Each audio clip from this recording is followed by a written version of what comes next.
네, 손흥민 선수 그야말로 활발하게 활동하고 있죠. 영국 공영방송 BBC가 조금 전 이주의 선수를 꼽았는데 역시 손흥민 선수가 이름을 올렸습니다. 현재 언론의 찬사가 이어지고 있는데요. 겉으론 매우 씩씩한데 최근 에이전트와의 분쟁이 있었다고 합니다. 어떤 점 때문에 이렇게 손흥민 선수가 소가리를 하고 있는 건지 저희가 한번 정리를 해보겠습니다. 서 팀장, 일단 에이전트사와 간단하게 말해서 어떤 분쟁이 있는 겁니까? 정말 에이전트사와 신뢰관계가 아주 두터웠습니다. 10년간 계약서 없이 정말 두터운 신뢰관계를 유지했는데 그런데 이 신뢰가 깨졌다 이렇게 손흥민 측에서 주장을 하고 있는 겁니다. 문제가 된 거는요. 이 에이전트사 스포츠 유나이트사가 최근에 드라마 제작사인 애뉴와 체결한 이 계약 때문입니다. 이 애뉴가요. 스포츠 유나이티드를 이 118억이라는 굉장히 큰 돈에 양수하게 됐는데 이 과정을 손흥민 측에서는 한 달이 지나서야 꽤나 늦은 기간 동안 그 기간 이후에 알게 됐다 이렇게 주장하고 있는데요.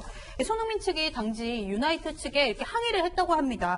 애뉴와 어떠한 관계도 맺지 않겠다 이렇게 항의를 하니까 이 당시 대표가 거부를 할 경우에는 우리가 어떤 업무도 진행하지 않겠다 이렇게 이야기를 했습니다. 사실 여기까지만 진행됐더라면 별다른 문제가 없었을 텐데요. 문제는 이미 지난 6월 계약 당시에 이 스포츠 유나이티드가 애뉴로부터 1차 계약 대금 약 57억 원을 이미 받았고 이 나머지 잔금 역시 12월 15일 얼마 남지 않았어요. 이때 받기로 한 상태라는 것이 알려지면서 이 신뢰관계가 흔들리고 있는 겁니다. 그렇군요. 그러니까 손 선수는 엔터테인먼트 사업은 하고 싶지 않다 이렇게 얘기를 했는데 현재 10년간 유지해온 에이전트사가 지금 엔터테인먼트사에 매각이 돼서 지금 논란이 시작이 된 겁니다.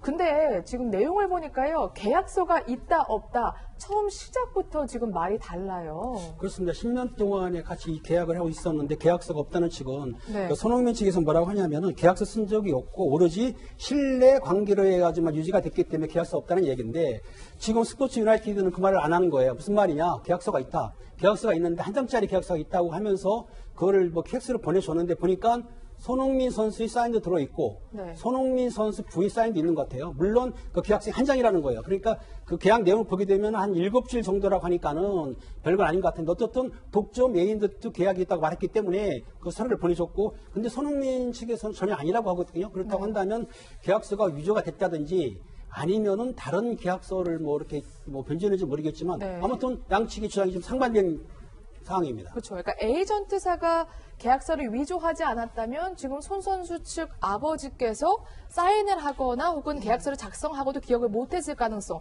뭐 이 두세 가지 가능성을 염두에 볼 수 있을 것 같은데요. 네.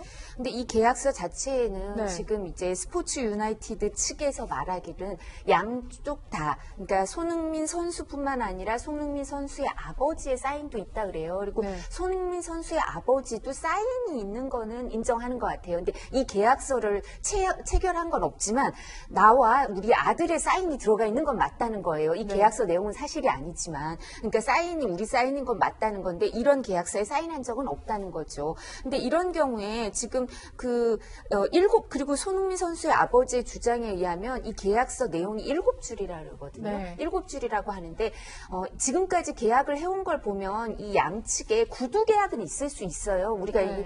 이 에이전트 계약을 하자 이렇게 구두 계약이 있기 때문에 계약을 지금 유지해오겠죠. 이 에이전트 소속의 선수로 활동을 해왔을 텐데 지금 계약서에 대해서 양측이 뭐 내용이 다르고 말하는 내용이 다를 뿐만 아니라 실제로 내용이 7줄에 불과하다면 아주 포괄적인 계약일 거거든요. 그러면 당연히 그 회사인 가백에 유리한 계약밖에 없는 거 7줄 안에 들어갈 수 있는 거. 그렇다면 만약에 이거를 뭐 위조일 수도 있고 그럼 당연히 무효일 거고요. 위조가 아니라 하더라도 사인을 속아서 했을 수도 있죠. 네. 다른 서류에 했다고 생각했는데 이게 됐을 경우에도 당연히 무효일 거고요. 그게 아니라 아주 애매한 상태에서 사인을 해서 이게 어떻게 되는지 좀 애매하다라고 할 경우에도 이렇게 포괄적인 계약 그리고 불공정하게 갑을 사이에 포괄적인 계약은 또 무효로 주장할 수도 있거든요. 그렇군요. 그래서 네. 어떤 경우에도 아주 이렇게 포괄적인 계약 7줄밖에 안 되는 네. 계약은 선수 측에서 충분히 무효라고 주장할 수 있습니다. 그렇군요. 명쾌하게 좀 설명을 해주셨습니다.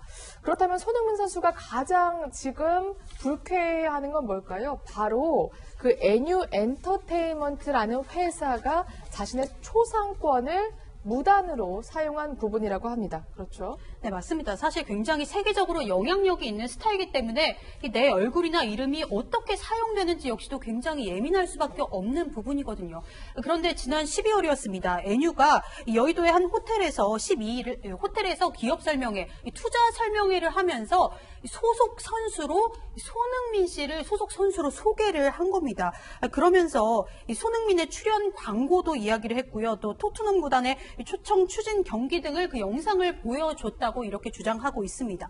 손흥민 씨는 이 내용을 듣고 나서 장 대표 측에게 나에 대한, 그러니까 손흥민 씨에 대한 어떠한 권한도 없다는 점을 사람들에게 알려서 혹시나 선의의 피해자가 생기는 일을 막게 해달라. 만약에 이를 어길 시에는 민형사상 책임을 묻겠다. 이렇게 입장을 고수하고 있는데요. 현재 손흥민 씨 측에서는 앞서 말씀해 주신 것처럼 자기들은 이 계약서, 그러니까 에이전트 측과 어떠한 계약서도 쓴 적이 없다. 이렇게 계속해서 주장하고 있는 거예요. 아예 계약서를 쓴 적이 없다. 이렇게 손흥민 선수 측이 주장하고 있는 건데, 근데 이상하게 또 그 에이전트, 손 선수의 에이전트 측에서는 이런 투자 설명회를 엔터테인먼트사가 하는 건 몰랐다. 또 이렇게 나오더라고요. 근데 그게 모르기가 힘들죠. 이제 뭐 콘레드 호텔이라고 이제 특정 호텔을 얘기하는 그런가. 하여튼 여의도 콘레드 호텔에서 투자 설명 그 회를 하면서 그 아주 큰 행사를 열었던 것 같아요. 그리고 그 스포츠 유나이티드 측에서는 그 손흥민 선수가 아주 주요한 그 자산 중에 한 명이죠. 회사와 관련된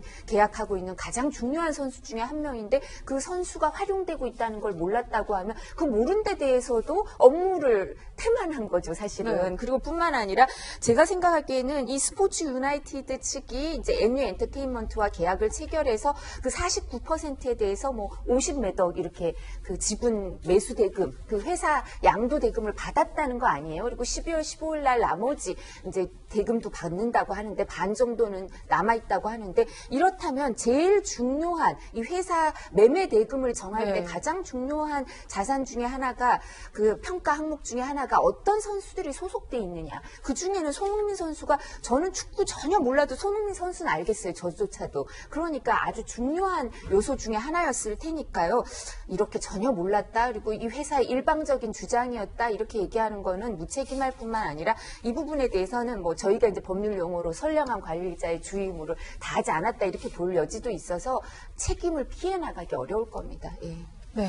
어쨌든 손 선수 측의 주장은 나도 모르게 엔터테인먼트 회사와 계약이 돼 있었고 그 엔터테인먼트 회사가 자신의 초상권까지 도용을 해서 행사를 했다는 건데 그래서 지금 에이전시와 이렇게 입장이 엇갈리고 있습니다. 손흥민 선수 측은 신뢰가 남아있지 않다. 기존 에이전시와 지금까지의 관계를 모두 종료하겠다. 이렇게 주장을 하고 있고요. 하지만 에이전시 측은 그 엔터테인먼트사의 투자 유치 활동은 무단으로 이뤄진 것이다. 그렇기 때문에 손 선수가 이렇게 지금 해지 통지를 일방적으로 하는 것은 법적 효력이 없다. 기존 계약 그대로 유지된다. 이렇게 얘기하고 있는데 변호사님 이거 어떻게 결론이 날 걸로 보이세요? 그러니까 에이전트하고 NU와의 계약에 있어서도 이 에이전트는 그 손흥민 선수의 동의가 있었다고 하는데 손흥민 선수는 그 부분도 동의가 없었다고 하는 거잖아요. 그죠? 그러니까 이런 부분에 있어서 계속 지금 양측의 주장이 다르고 또 그 아까 얘기한 계약서가 만약에 존재한다 하더라도 그렇게 포괄적인 계약이라 한다면 당연히 무효라고 주장할 수 있고요. 또 이 부분과 관련돼서도 저도 손흥민 선수가 자신의 초상권이 불법적으로 이용되고 있다고 생각해서 에이전트에다가 문자 메시지를 보냈다는 거예요. 네. 엔터테인먼트 회사와는 절대 아무런 관계도 맺지 않겠다고 자신의 명백한 의사를 또 표현을 한 거고요. 그러니까 이런 부분에 대해서는 그 손흥민 선수 측의 손을 들어줄 가능성이 크지 않을까. 근데 이제 에이전트와 NU와의 계약 관계는 이거는 이제 회사와 회사니까 거의 대등한 관계니까 서류를 좀 봐야 될 것 같아요. 계약서를 네. 봐야지 뭐 어느 쪽에 책임이 있고 어떻게 손해배상이 되고 이런 거는 서류로 확인해야 될 것 같습니다. 알겠습니다. 근데 굉장히 좀 안타까운 게 손흥민 선수와 그 에이전트사가 무려 10년 동안 인연을 이어온 그런 사이라면서요. 원래 가족 같은 사이였다고 네. 합니다. 첫 인연을 맺은 게 2008년도였는데요. 지금 장 씨와 또 에이전트 공동대표 독일인 T 씨가 있는데요. 이 손흥민 씨의 독일 유학을 도와주면서 인연이 맺어진 겁니다. 그때 그 장 씨가 그 유학원을 운영하고 있었는데요. 축구협회와 이제 공식 파트너였던 거죠. 그래서 우수 선수들을 해외 해외 유학을 보내주는 프로그램에 손흥민 씨가 있었고 거기에 도와주면서 또 우리 잘 알 겁니다. 독일의 함부르크 그 유소년 팀에 이제 네. 손흥민 씨가 들어가게 되면서 이제 많은 그 활약을 하게 되는데 네. 그걸 연결해 준 게 바로 독일인 T 씨입니다. 그래서 공식 네. 석상에서도 이 독일인 T 씨는 정말 우리한테는 가족 같은 사람이다. 독일인 T 씨도 손흥민 씨를 보고 내 아들이라고 할 정도로 돈독한 사이였다고 합니다. 실제로 이 사건이 터졌을 때 손흥민 아버지는 장 씨가 그럴 리 없다. 독일인 T 씨가 그럴 사람이 아니다라고 두둔하기도 했다고 합니다. 네, 손흥민 선수 좀 영향을 받지 않았으면 좋겠는데 굉장히 안타깝습니다. 그러면 이제 매니지먼트는 누가 하게 된다고 하나요? 저희 가족주식 시장은 매니지먼트를 네. 두지 않을 것 같아요. 다른 소속사를 하는 게 아니고 저번에 보면 박시선 선수라든가 김연아 선수 같은 경우에 다른 회사를 만들거나 아니면 가족에서 운영하는 식으로 전담 에이전트를 둬가지고 아마 가족이 할 것 같아요. 그러니까 다른 회사라든지 다른 사람한테 맡기지 않겠다. 아마 이제 가족이 할 것 같으니까 그대로 하겠다는 얘기죠. 네, 지금 뭐 손흥민 선수의 아버지는 흥민이가 공만 찰 수 있으면 된다 이렇게 말하고 계신데요. 모쪼록 잘 해결이 됐으면 좋겠습니다.